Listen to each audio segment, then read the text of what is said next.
Welcome to the Unknown Webcast. Driving can sometimes be challenging for me since, as most of you know, I really am so conservative I can't turn left even when I'm driving. That means this is not a safe space for those who may be easily offended by having their ideas challenged or by our satire. This is broadcast number 114, and this week we have Grace J. Adams and her sister Poia Alpha, authors of Hearken, O Daughter, Back to Dig Deeper as the Branch Davidian Story Unfolds. My name is Don Vino, and I'm president of Midwest Christian Outreach, Inc. in Wonder Lake, Illinois, which produces the Unknown Webcast. And our senior researcher is Ron Hensel, who will introduce the sponsors of today's webcast. And here is Ron. Greetings from sunny Florida, where the palm tree came out, saw a shadow, and now we have 12 more months of summer. Our sponsor for this today's, I don't know whether to say the morning, the afternoon, the evening, because we have people in different time zones. The sponsor for this program is World's End Theology Outlet, your one-stop resource for half-baked heresies, dubious doctrines, and other ideas whose time has gone. World's End Theology Outlet. And to ensure continued access to this program, please go to midwestoutreach.org, click the yellow donate button, and contribute as you feel led. And if you're watching us on YouTube, please hit the subscribe button so that you can keep up with our latest programs. And I was thinking, Don, that I'm watching the news and following Twitter, and I don't know if you need to say we're not a safe space for anybody who might be offended by having their ideas challenged. What was the other thing now you're now saying? Our satire. You're offended by our satire. Yeah, just easily offended. I mean, just people, no matter what you say now, no matter what you do, I could accidentally pick my nose and start a Twitter storm. But anyways, I'm just ranting. That might be a Twitter. It might be worth a Twitter storm. Yeah. A Twitter storm. Ron is picky. I watched him today. It was just a pick. No. It's like a Seinfeld episode. It's like everybody's getting offended by something. Well, anyways, our guests are back. Guests are their front. We don't know anything about their back right now, but their front is with us, and we can see it. And we appreciate that. Yeah, and they put up with our shenanigans, which is always a good thing for me, anyway. I need to do something here, so I'm going to be blocking everybody out while I try to figure out how to make all of this. What are you doing? I can't see anything. I know, I'm trying to advance. I guess I can't make that happen. So as we look at the screen on our left, it's Poia, right? Oh, there we go. Okay. You're right. Yes. Okay, Poia is on the left. Grace is on the right. Poia Alpha and Grace Adams. And now I have... There we go. That's what I was trying to accomplish. Their book, Hearken, O Daughter. So that's why you couldn't find it, Ron, because you were misspelling Hearken. Oh, no, I eventually did find it. I just... Okay. Yeah. So that's where it is. And anyone who's watching, if you haven't got the book yet, go to Amazon.com and order it like 5 minutes ago, so they can get it to you right away. So in alphabetical order, it's Grace Adams and Poia Alpha, but in order of seating, as we're looking, it's Poia Alpha on the left and Grace Adams on the right. And you were both, for a while, residents of the Branch Davidian compound it was kind of just outside of Waco, Texas, wasn't it? Or was it within the city limits? I forget. It was outside Waco. Yeah, just was. Everybody says it was in Waco, but it was really just outside the city limits. It was outside. And but there were neighbors. How close were your closest neighbors? Probably about. You could see them from the compound. They were just 2 minutes away. Yeah. Maybe a quarter. Not of a even mile. that. Yeah, not even that. So when the FBI surrounded your compound and blasted the really loud, of course you were not there, but you can imagine that they were blasting this really loud music day in and day out, night and day, to basically harass them into surrendering. boy, the neighbors eventually, they just, that was kind of an inconvenience for them, wasn't it? Oh, it was. Well, when we were in Waco this year, we went to the memorial service.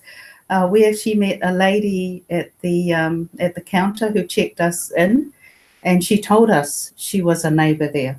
She said, Really? I was only 10 minutes away, and she was just horrified with what the FBI were doing during that time, because it was affecting her and her family. She said, oh, we ended up moving out. It was just so bad. Yeah. They basically kind of declared war on them. Yes. Yes. And it was really, we would hear, I forget how many days the siege lasted. It was 51 days. 51 days. And that resulted in political pressure. I'm not holding your book. I'm holding the book that I read, Inside the Cult, by Mark Bro and Martin King. Yeah, and he was out. He had been, he's the one who came, didn't he? Is he the one who came to you and warned you? That's right. Yes, right. He was. Yes. That things were getting really, really strange. And you told a really hair-raising story. I mean, the stuff you shared last time was frightening that it could even happen. It was chilling, the kind of mind control that you were subjected to, the kind of mistreatment. So I'm glad you are going back to that book, because that after reading it myself, that would be a very accurate account of what it was like in the group, with Mark Bro being a co-author of that with Martin King. So he was the right-hand man. He was Koresh's confidant. And so he basically tells it as it was.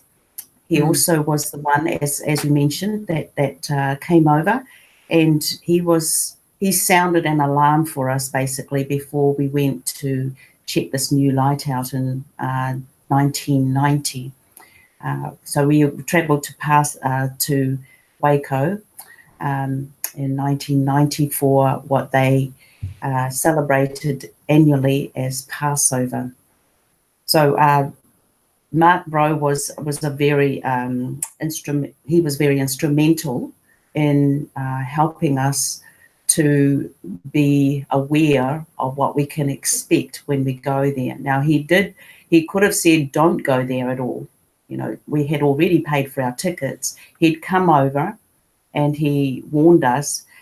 And the gracious thing about him was that he didn't say, don't go. He just said, it's up to you. You can listen to me now, and then you can go over and listen to Koresh, and then make up your minds after that.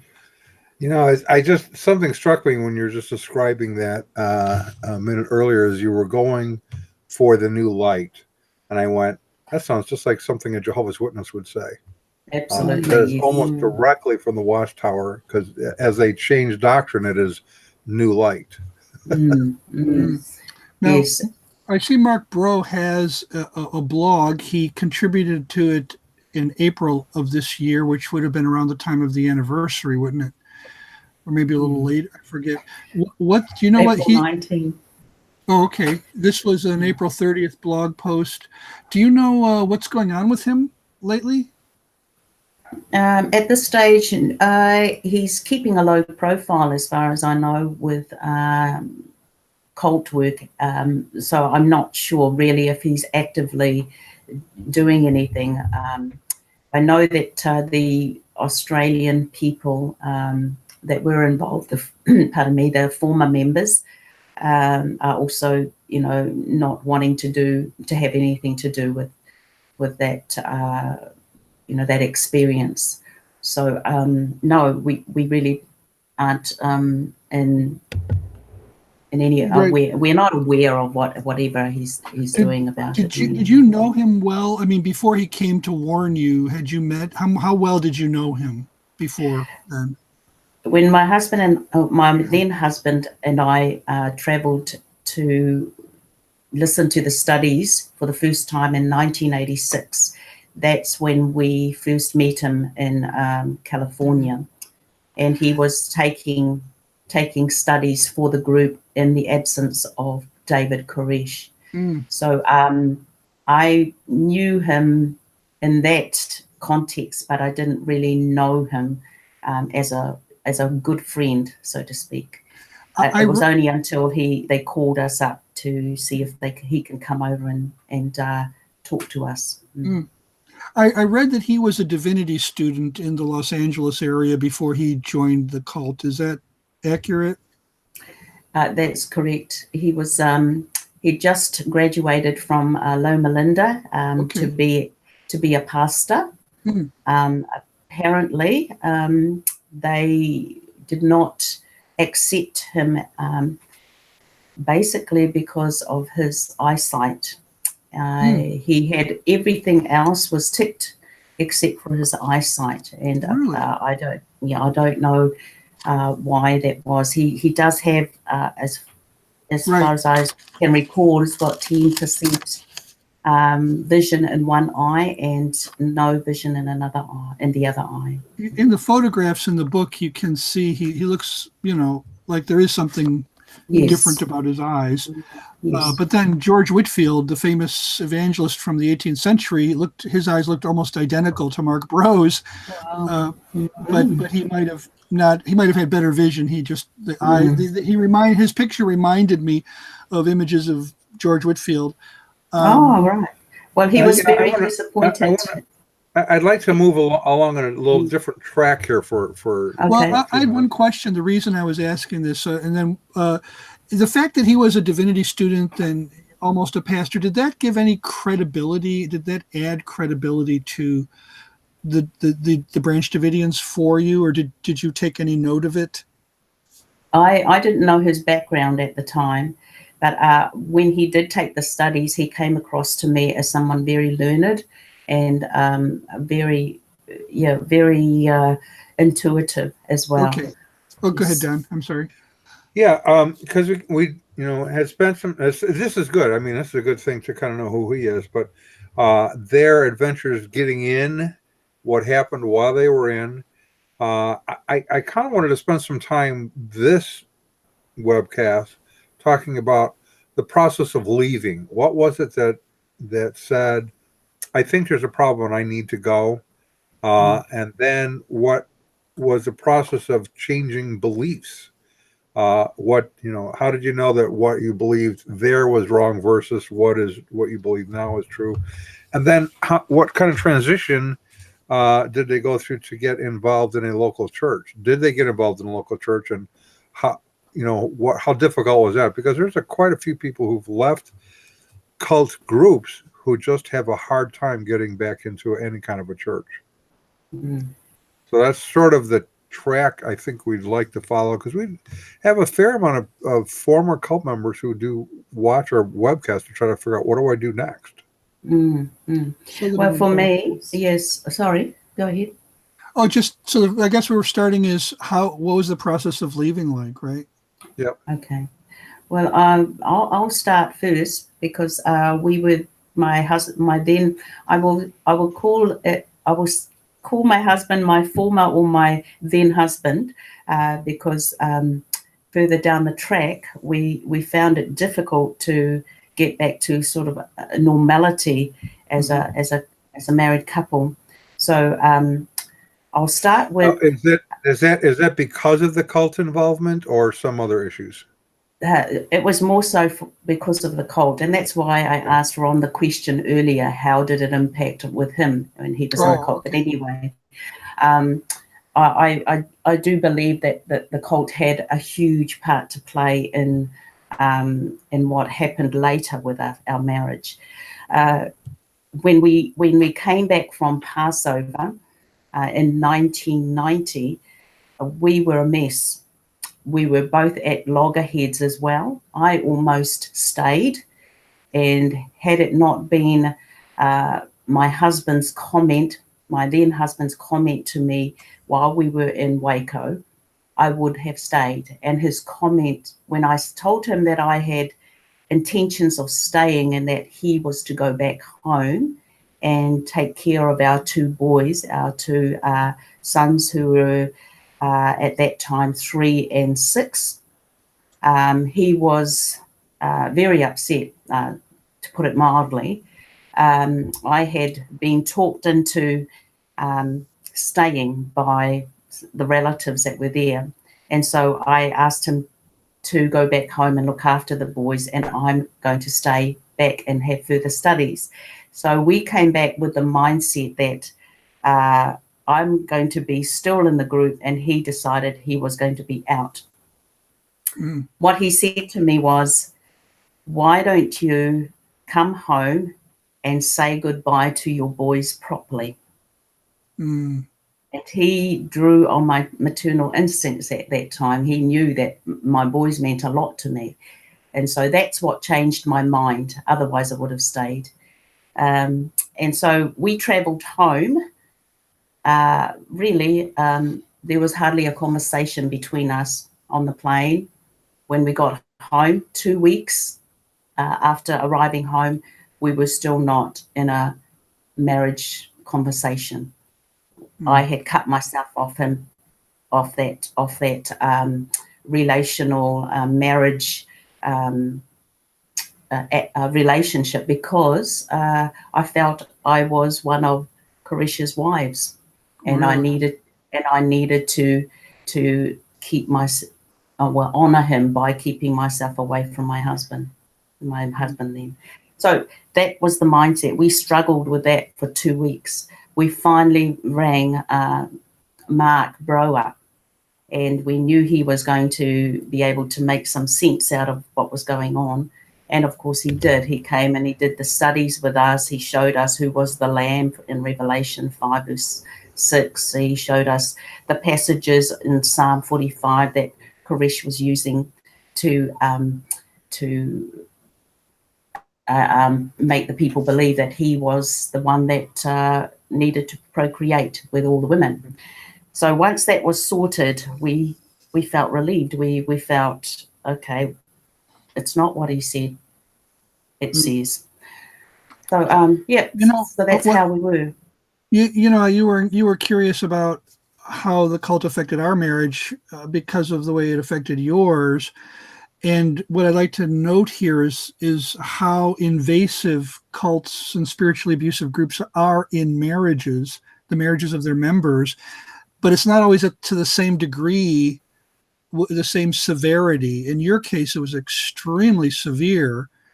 I mean, basically, David Koresh expected you to think of yourself as his wife now instead of your husband's, and that can only, I mean, that has a devastating effect on a marriage. In the group I was in, the leader would basically tell couples that they could not have sex for certain periods of time. So that's a different level of invasiveness, but it's still pretty unbiblical. I mean, where do you read this in 1 Corinthians chapter 7, for example? You read just the opposite. And then you have Bill Gothard, who's, by the way, we're going to be hawking one of his wares today, but we'll get to that later. He would basically tell couples when they could and could not have sex as well.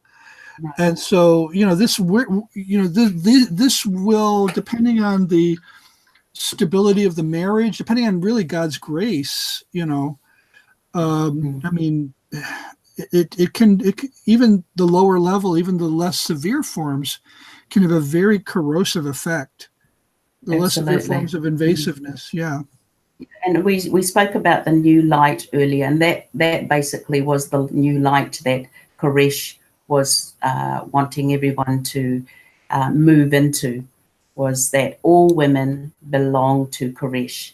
All the men, all the husbands were to be his as protectors, mighty men, and his mighty men, and they were to protect this new light for everybody. For the women, they were the young women were to keep themselves and will get themselves planted. The mothers would plant their daughters, and have them groomed for Koresh's harem. So yeah, basically, it was like you said, it brought devastation. Where I saw happy couples, so to put it mildly, upset with this truth when we arrived there, and I had never seen them so sad. The atmosphere was just so different when we went back in 1990 compared to 1986. And we know, coming back ourselves, we'd only spent 4 days there at Passover, and we were a mess. Now imagine those people who were living there having to go through. So did you know Steve and Judy Schneider? Yes. They were a couple that were just so a beautiful marriage. And Margarita and Neil, they were our relatives. There were so many there that were happy when they came into the group in 1986 while we were there. So it is a little interesting to me how many groups the leaders get involved in the sexual, incorporate that into what they're doing. You had that with Joseph Smith, obviously. He had like 35 of the women that he claimed were his wives while they were still married to their initial husbands. And we have this with David Koresh. The Shakers were started actually the opposite direction. They were sort of anti-sex. The Oneida community was complex marriage, and so everyone could have sexual relations with everyone.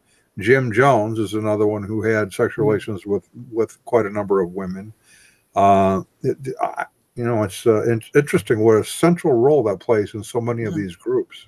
And you see this in the New Testament. I mean, you see the warning, and you see it in the Old Testament too. You see when Satan wants to lure Israel into idolatry, he very frequently sends pagan women to go after the men. Yes.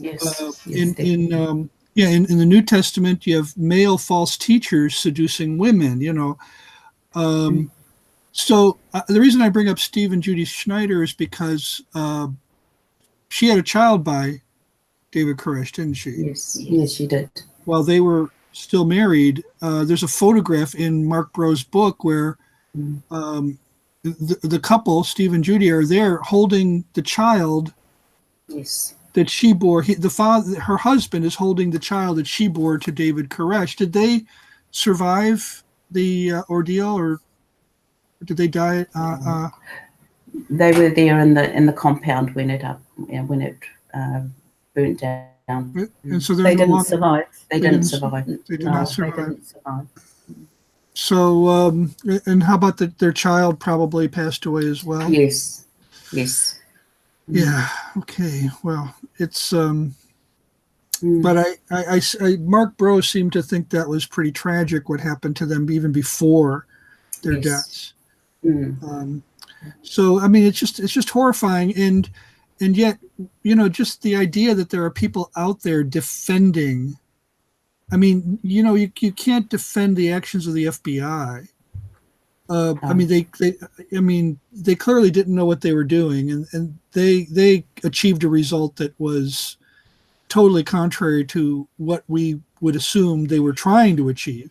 Well, yeah, I don't believe the FBI understood the whole cult mindset, right? And Koresh's claims and teachings, which fundamentally set up the followers to be prepared to go up in flames, because they believed, we'll die in the flames and we will immediately be resurrected to rule over the earth. So they've already been prepared for that.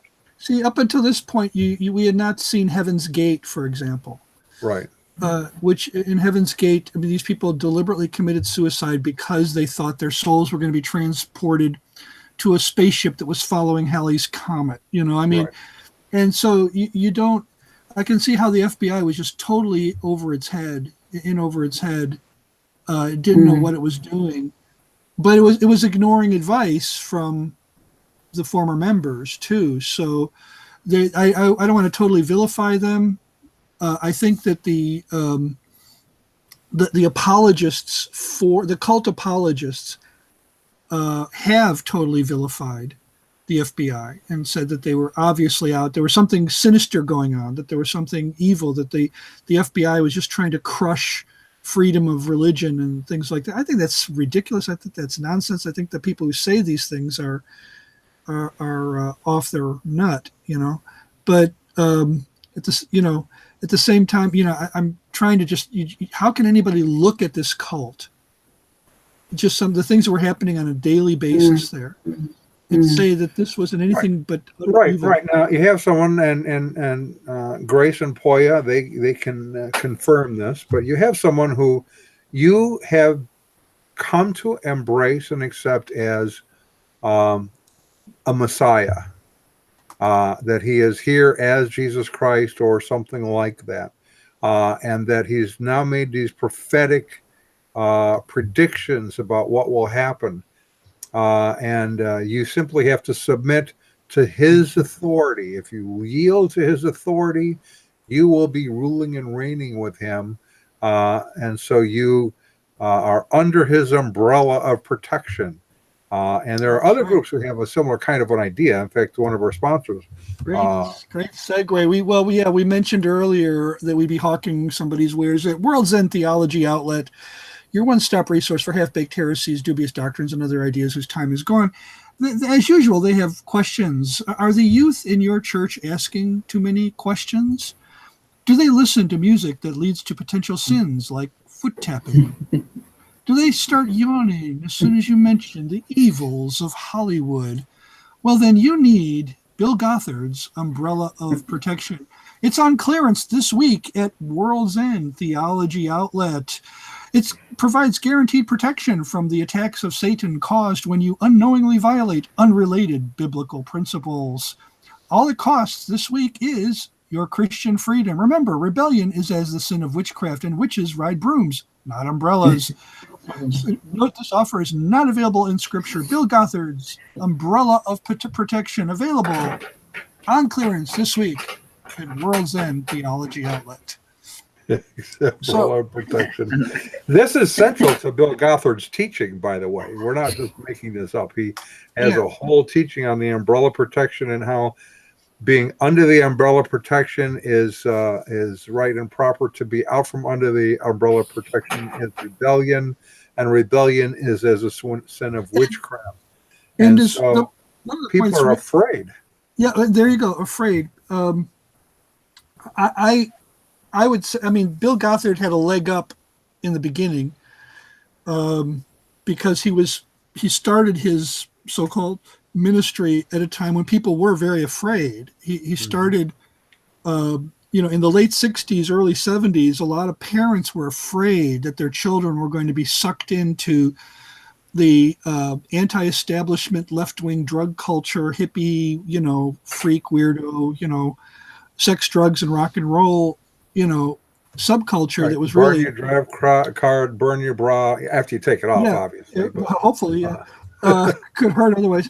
And so, a lot of parents were scared, and they thought, we don't know what to do. Oh, here comes this guy who can cure all these use of this rebellion, because his whole message is, submit to authority. That was from the very beginning, from the first few minutes, of his first seminar. He is talking about this, and it was playing on the fears of parents at the time, and it just exploded in terms of, I remember, being at a youth group meeting in 1976.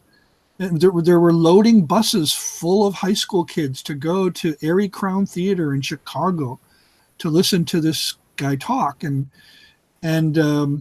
so, I guess what I'm getting at is, did Koresh play on fears to get people in? Were there, can you address that issue? There were many fears that he addressed. The one he used a lot was hell. If you don't listen or do what I tell you to do, you can all go to hell. Okay. So that was a very real fear for all of us there. So that could also be used to keep you in, but you got out in spite of that. Have we talked enough about the process of leaving? Yeah, I wanted to also share that it wasn't easy to mentally transition out of the cult mindset. We were, thousands of miles away, geographically, physically, but our minds were still there. After the 2 weeks of tossing and turning and wondering, where do we go from here and what's our purpose now?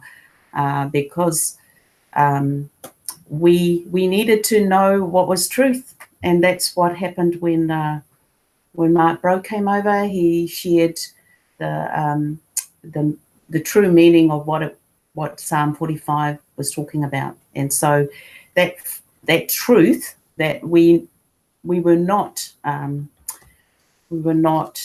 committed to the to Koresh as husband or as a wife. That was liberating for me anyway, and I had to mull over that quite a while before I realized, okay, I have nothing to fear now. He's not the lamb. He's not who he says he is. And of course, my husband then, realized that it was in the Bible, and that he was also free to be my husband, not my husband, my wife. Me being his wife again was something that he felt was really liberating and freeing for him. So, yeah, the truth did set us free then. And so go ahead. Psalm 45 was a key psalm for the Branch Davidians, or that was the New Light verse and chapter. It was which verse was it? It's Hero, verse 10. Daughter? Verse 10. Psalm 45. Hearken, O daughter. Okay. Yeah. My version says, "Hear, O daughter." Yours probably says, "Hearken, O daughter, and consider, incline your ear." Well, we use King James only. Okay. So yeah, that's why it's hearken. How does the whole verse read in the King James? I can look it up if. Okay. Yeah. There it is. Where? Yeah. You just turned over. Yeah. No. Oh, we're just looking at it. Sorry. No problem. It's hearken, O daughter, and consider, and incline thine ear. Forget also thine own people and thy father's house. So shall the king desire thy beauty, for he is thy Lord, and worship thou him. That's the whole. And this is a messianic psalm. I mean, it is quoted in the New Testament. It's one of the most quoted messianic psalms in the New Testament. So Koresh is saying he's the Messiah now, and he's pointing you to this verse that it's in his hands. He is saying, forget your people and your father's house. It sounds like he's saying what he really means is forget your husband. Yes. In your husband's house. Yeah, but see, for me, I wasn't married, right. So there was no husband to forget. But for me, it was Koresh is now your husband. Yeah, so for the single women, if you were, Koresh became your husband. For the married, you forget your husband, and your husband is now Koresh. And he, in verse 11 can sound pretty flattering, can't it? The king desires your beauty. Yes. So, I would think that would make you feel good, to hear that verse applied to you. But here's the thing. He sounds really misogynistic when you described last time when you described his behavior, how he just, so severely rebuked you for coming to his room and talked about how he could kill everybody just because of what you did. I mean, he made you sound awful, even though you were trying to obediently apply these verses here. Am I onto something when I say this guy didn't really like women? Did he just use them? He had the uses for them. I think it was a power thing more than anything else, especially like the women, the married women were the ones that were close, his, closest lieutenants, like Schneider, for example. The fact that he was able to take his wife was, he had something to bargain with Steve. He had his wife, and then with Mark Bro, he was not willing to give his wife, and the wife was not willing to go herself. to Koresh either. Yeah, so I think it was all part of that power grab thing.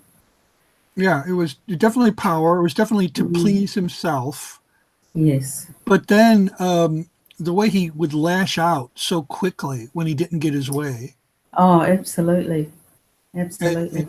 He didn't try to, he didn't say, oh, that's okay, Grace. I understand people make mistakes, He didn't say that.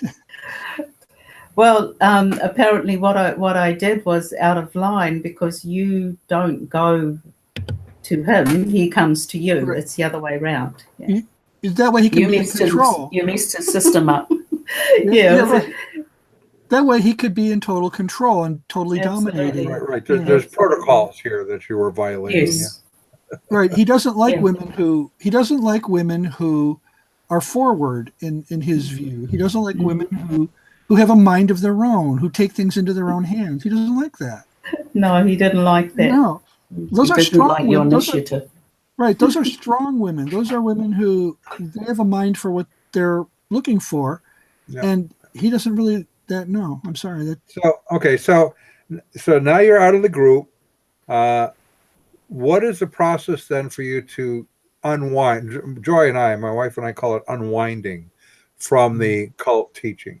What was the process where you said, okay, I realize this is false, and you replace it with what is true? How did that come about? And then how did you transition into a church?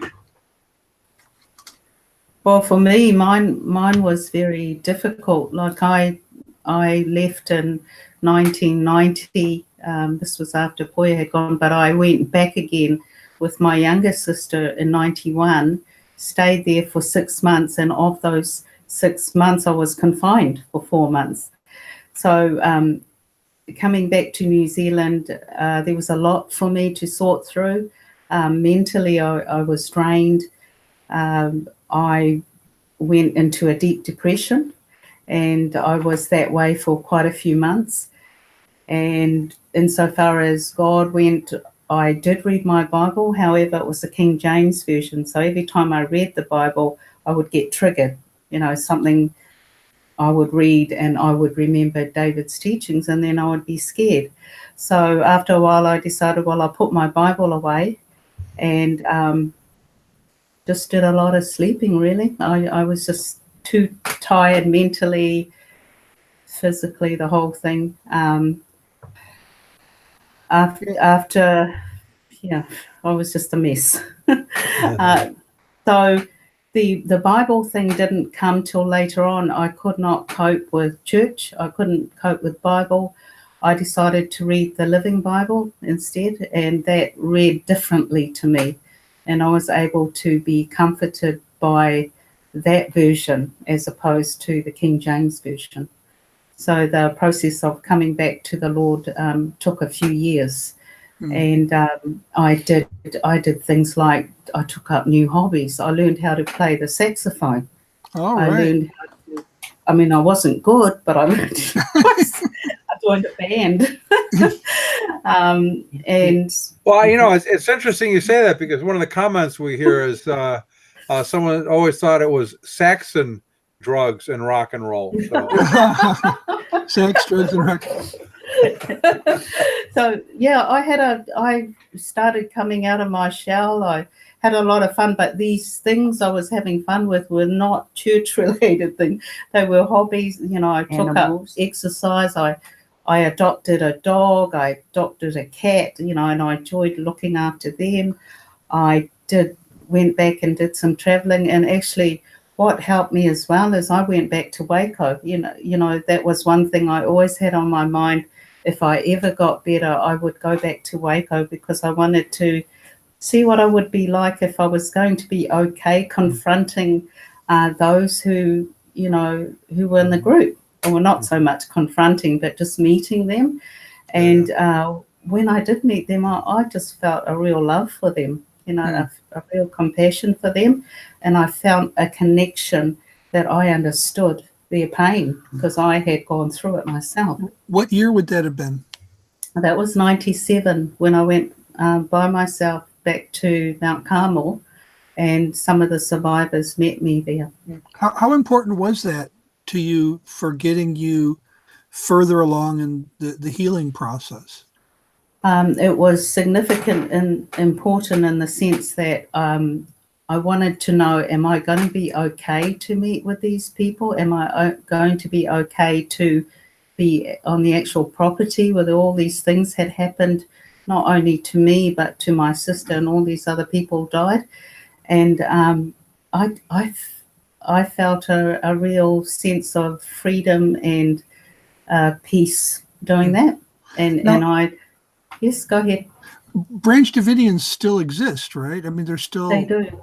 Did they rebuild their buildings? What happened? There's a chapel that's been built over the site of the original compound. I think I saw a picture of that. Okay. Were any of the members still in that mindset, that cultic mindset? Yes. So I met with Clive, who's the current spokesman, Clive Doyle, and his mother, who's now since passed away. And they're very still, you know, David's coming back. We're waiting for him to be resurrected.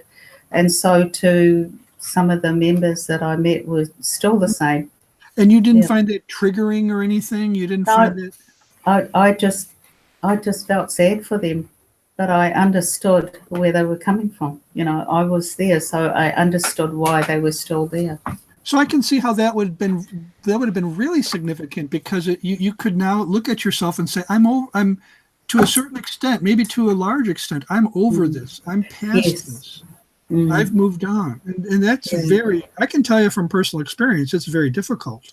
Yeah, it is. And that's why I felt I needed to go back. The other place that I went back to also was the hospital, Mills Peninsula Hospital in San Francisco. I wanted to go back there. So it was those two places, Waco and Mills Peninsula. And again, the hospital was very significant. You spent time there. You spent time there on the way back to New Zealand, is that right? 2 weeks. I was there 2 weeks until Poia and my brother and another family member came and escorted me back to New Zealand. Now, I'd like to for anyone who's listening who might be transitioning out of their own experience. I mean, we're not suggesting that there is a one size fits all pattern that we all have to follow, Grace's pattern or Poia's pattern or Ron's pattern, but we have to follow a pattern where somehow we do come to the place where we might not be totally over it, but we can see we're making progress, and we need every once in a while we need some kind of signpost or milestone. We can say we've reached this place, and we can interpret it right. For And ourselves. it really is. This is an important point, because it really is different for everybody. Some people would leave a group like that. I probably would be one of them. That would go, man, I'm glad that's over with, and I would be on to my next thing, whatever that is, because I don't get too emotionally embroiled in that stuff. Others take it deeper. So, I mean, I had one lady that we worked with as she came out of a group, and one of the leaders lives in her community, and she was terrified of, what if I run into him in a grocery store? So as we talked it through, and I said, well, it'll take time, but one day you'll run into him in a grocery store, and he will seem a lot smaller than he does today. And it was probably 8 months or something like that. And she called me up one day, and she goes, I don't believe it. I ran into him in the grocery store, And not only did he seem smaller, but he ran the other way to get away from me. That was liberating for her. Oh, well. Yeah. No, Grace's transition was almost the opposite to my one. I kept away from anything to do with the group. I thought she was, at one stage, I thought she was crazy going back to whatever it was, the reason why she was going back. But for me, I went the opposite. I wanted to experiment with other groups. And so I felt still that need to be belong to a group, but not to that group. So I went through a time of experimentation, and I felt, well, if I survive Waco, I can survive anything. And I went into new age stuff. Nothing intimidated you anymore. No, I was this invincible power now, because Koresh couldn't get me anymore. And so I went into new age. I did meditation. I did just so many new stuff that fascinated me, and I thought, this is amazing. So for over 15 to 20 years, I didn't want to go near a church. I didn't want to pick up my Bible. I did try, but as Grace found, there were too many triggers when I opened up my Bible. So I put it aside. I didn't want to pretend that I was going back to church, because I didn't feel that was my home anymore, or whether I needed it. So I basically turned my back on things to do with Christianity, and got myself involved. And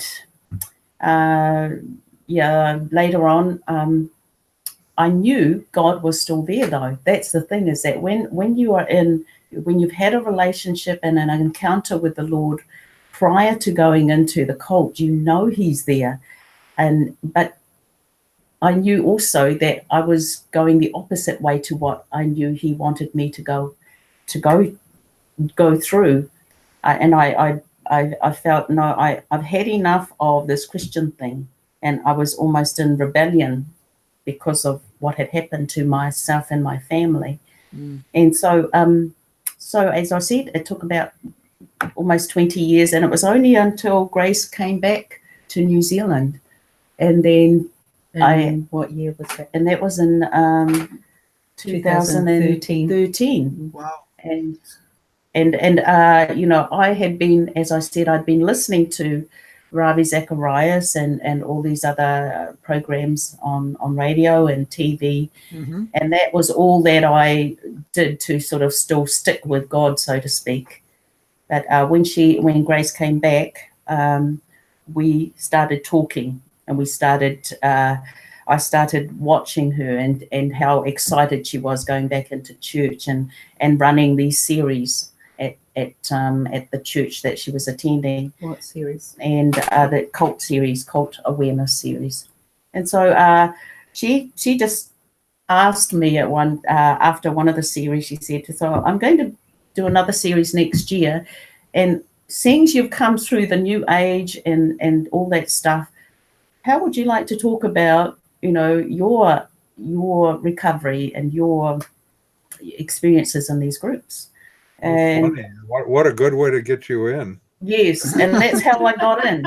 I joined her by talking about those things that I had gotten into, and I thought, well, that's very clever, but I was prepared to do that. And so the following year I did that, and then the third year, which was this year, right? We did it together, and this time I was right on board with it. And we actually started talking about our experience through the whole group. And that really settled me in knowing, okay, this is the path that I believe God's taking me through now. And I felt at peace, and I felt a sense of purpose in my life after that. So what kind of response did you get from the audiences when you told them your experiences? How did they How did you connect? Did your audience connect with you at all? Absolutely. That there were stories that I was sharing with them about what I had seen and done and experienced in these other groups, and they were fascinated. A lot of them were from Christian backgrounds that never touched that stuff, and so they were intrigued as to, wow, did you actually do that? Did you see that? And I described these experiences in the book that we just wrote. And this is the other exciting part, was that once we did this series together, we started talking about writing a book, because we could see that there was just so much we could share with others in terms of transition, in terms of recovery. So the back part of our book covers our separate recoveries. And you know, the fear, of course, is that you're going to talk to normal, regular, everyday people or church people, and they're going to look at you like you're really strange. But that didn't happen, did it? No, it didn't, because we had actually gone on a mission about a few months before I did the series together with Grace. And on the mission, I played quite a key role in the music aspect of the group. There were 12 of us that went with the pastor to the Philippines for 2 weeks, and so we were to share our how the Lord came into our life, and so that sort of set a grounding for me with the people in the church. And when they realized later on in the series that I'd come through this background, they were fascinated that this person that was talking as a missionary was this person that came through this path of, new age and meditation. So they were okay with that. That's important. We had, she's passed away recently, but the lady who ran our Florida branch, Diane Golson, had been a Jehovah's Witness for 43 years. And as she would share her testimony in churches, the thing that she kept running up against is people would come up to her afterwards and go, "How could you have been a Jehovah's Witness? You look so smart." As somehow intelligence prevents you from being deceived. I don't quite get that. We hear that all the time. We get that all the time. Yeah, we hear that all the time. I suddenly took this medication that boosted my IQ, and then I left. Well, but there's the other problem. What if you're trying to start your only true church and you don't really know how to do that? If you really want to know, we do have an answer for that. Yeah, let's talk. Our friends at World's End Theology Outlet have some questions along these lines. Are you troubled by the existence of countless Christian denominations? Do you tend to think that everyone's judgment is questionable except yours? Do you have a nose for excellent marketing opportunities? Well, then the Heterodox Company presents, the do-it-yourself One True Church Kit, everything you need to shut untold millions out of God's kingdom. With the One True Church Kit, you get doctrinal options, practical options, your own church history, proselytizing gimmicks, and so much more. We even have scores of church architectural plans and building rental options, or if you just want to meet out in the woods, you can do that too. And in the meantime, ringing endorsements are coming in from all over the place for those who have tried the Do-It-Yourself One True Church Kit. A pastor in Indianapolis says, "Thanks to the Do-It-Yourself One True Church Kit, my disciples are so narrow, they can look through a keyhole with both eyes." A pope in Phoenix says, "It's a great product. I've never had my ring kissed so many times." A church in Philadelphia says, "Go away. Now that we're the One True Church, we don't waste our time with spiritual peasants like you." The Do-It-Yourself One True Church Kit, everything you need to shut untold millions out of God's kingdom, only at World's End Theology Outlet. And there you have it. Yes. So you've had that the opportunities for people to say, "But you look so smart. How could you have been in a cult?" Do you respond to that, or do you just shake your head, or do you feel like, okay, I really don't want to be in this church? What happens? Go ahead. I've had plastic surgery to make me look smart. Is what it is. I was going to say what I usually say to them is I point out the type of people that we had in our group. Like we had a a lawyer, we had nurses, we had a lot of business people, pastors. We had a whole bunch of pastors. So I just mentioned to them, there's a whole lot of people who are professionals in their field, and they were in the group. And if you look at other cults, same thing. Most people that go into cults are very intelligent people. It's very rare you'll get somebody who's out on the street, a down and outer in a cult. Most of them are not. This is the thing that also that kept us in there was, you'd hear and see things that were not right, and yet you'd see all these intelligent people sitting there as if there's something wrong with me. Yeah. They all seem to be agreeing with the leader, and that it sounds so ridiculous, and no one's saying anything or doing anything. So, it was the group bounded choice kind of thing. Right. It was Peer pressure. the dynamics that was really strong in the group. These people, these people are very good at what I call leveraging group dynamics, and there are some certain basic rules. One rule is, if the guy at the front of the room who's leading the meeting or whatever, if he totally freaks out and acts in a terrible fashion, the person who's taking the biggest risk is the first person that tries to confront him. Right. And if this person who is freaking out in front of the room knows what he's doing, he will make that person pay. The first person that confronts him is the person who gets it right away. He gets the first bullet. He gets made an example of.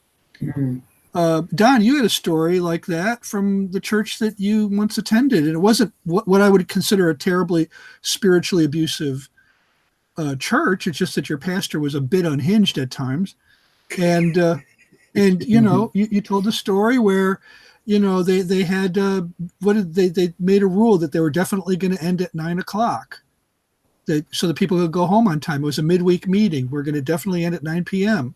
Yeah. I'll never forget the story, and the meeting kind of dragged on until finally it was the pastor's turn to get up, and it was like 2 minutes to 9, or something like that. And somebody made the mistake of getting up and saying, we said that we're ending at 9. We're ending at 9, and I think I'm sure the pastor put a lot of work into what he prepared, but blah blah blah. And before you knew it, the pastor just uncorked on him. Right. So and yelled, screamed, "You want to leave?" Then you and how many people stood up for that guy that night, Don? Well, I don't think anybody did. Nobody. And that's a typical group dynamic. This is group dynamics 101, really. There are probably 15 people in the audience saying, "I'll talk to him about it later." Right. And later never came. Right. Yeah. Right. Yeah. Yeah. It definitely happened a lot in our group. People will be singled out. And I think you gave the illustration of a frog. Was it Ron? About a frog sitting in water that's slowly boiling and he won't jump out. And we were all the frogs there, because I'd be hearing something that wasn't right and seeing children being abused, but not saying anything, because I'd see these intelligent ones not saying a thing. Yeah. One line I recall from this book, I wish I could knew where it was. I'll look it up eventually. Mark Bro, the author, I remember him thinking at one point, recording his thought, and his thought was, "Why does the Messiah have to be such a jerk?" Yes. and it's like, I'll never forget that line, because nobody was speaking up. Nobody was saying, nobody was confronting him, but people, I'm sure he wasn't the only one thinking that. Of course. Why does the Messiah have to be such a jerk? So anyways. So we talked about your, things that helped in your transition out. Do you ever totally get over it?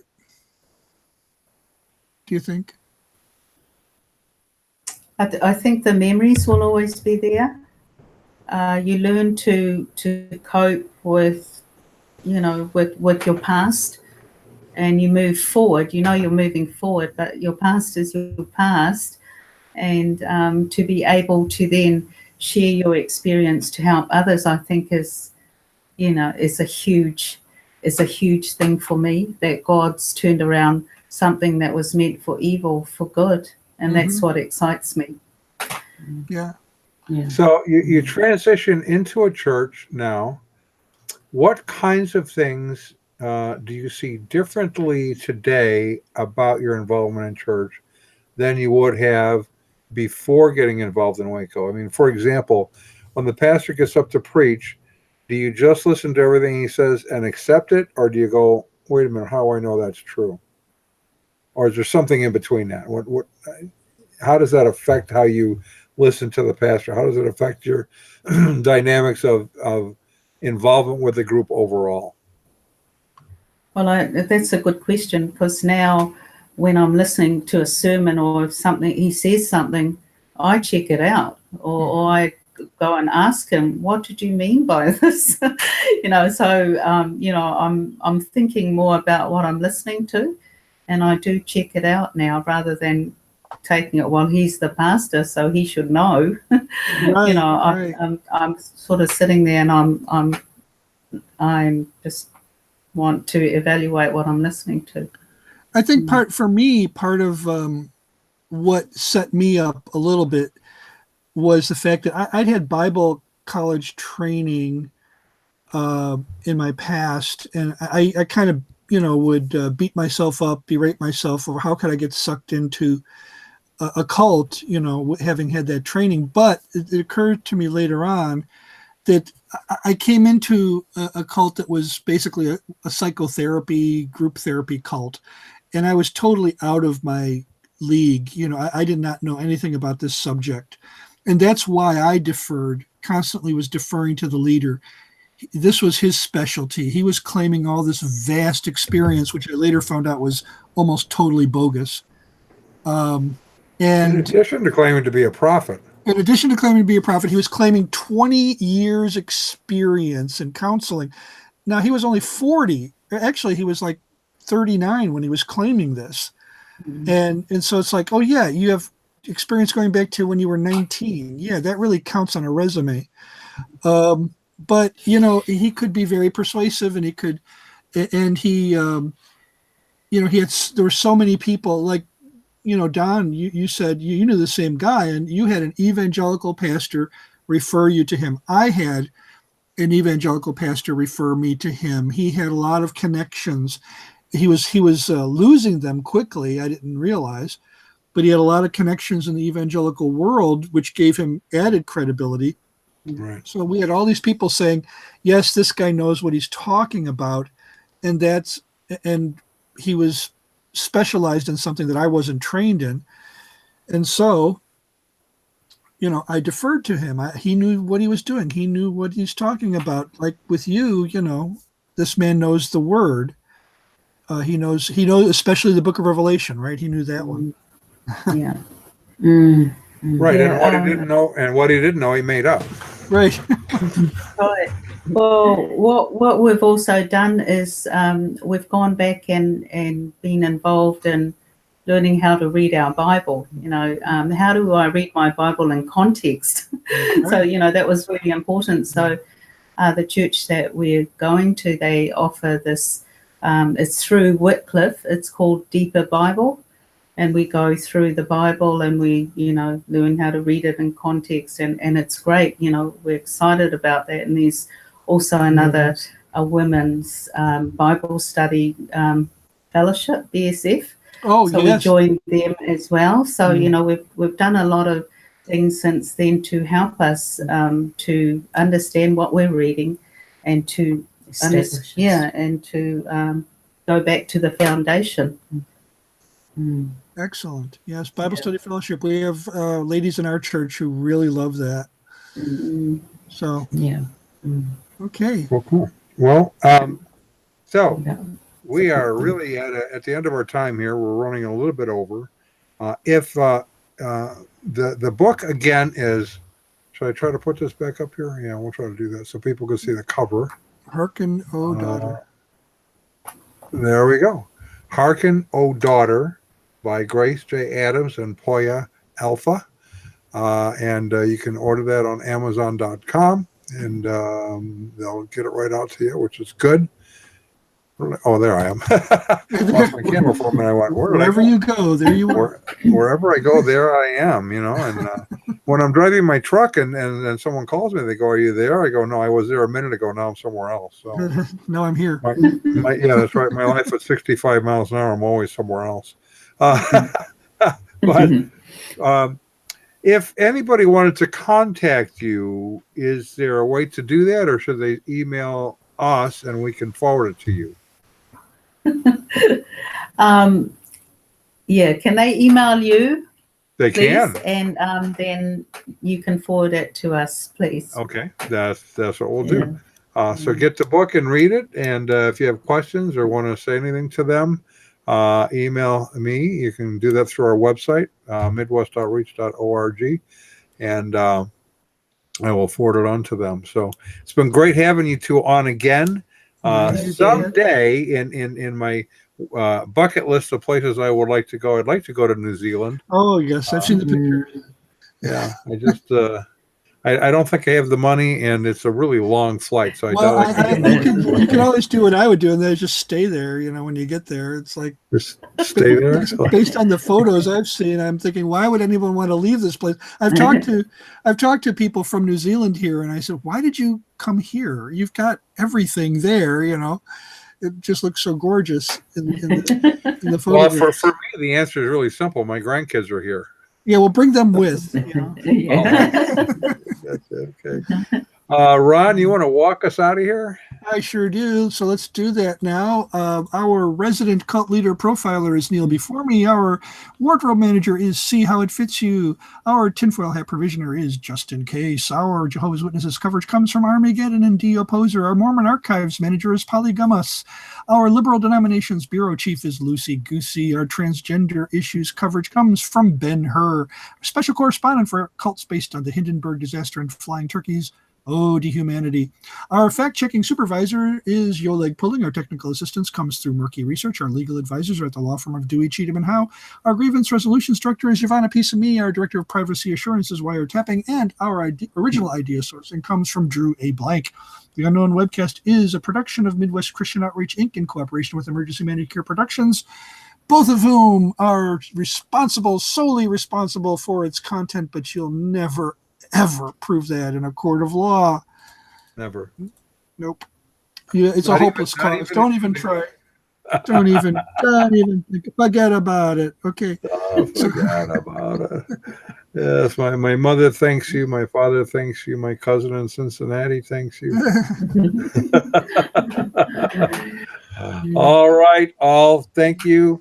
And everyone's who's watching, we will be with you next week, and I'll be traveling, so this will be interesting to see how this works, because I'll be speaking at a church in Michigan when we try this, so we'll see. Okay.